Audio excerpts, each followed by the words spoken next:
আমি তো আরেকটা জমি পাওয়ার জন্য ডক্টর মোহাম্মদ ইউনুস স্যারকে বাবা ডাকতে হলেও ডাকবো, কারণ আমার প্রয়োজন আছে। জমি পাওয়ার জন্য ডক্টর মোহাম্মদ ইউনুসকে বাবা ডাকতে রাজি আছি, এমন মন্তব্য করেছেন জয়।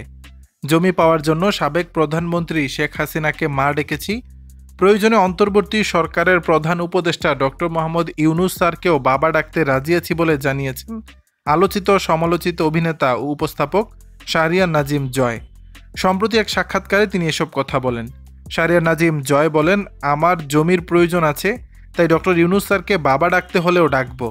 সাবেক প্রধানমন্ত্রীকে মা বলে জমি চাওয়াতে আমি মোটে অনুতপ্ত না। একটা জিনিস পাওয়ার জন্য বাবা দাদা মা ডাকা যায়, আর আমি আমার কাজের জন্য ভবিষ্যতেও ডাকবো।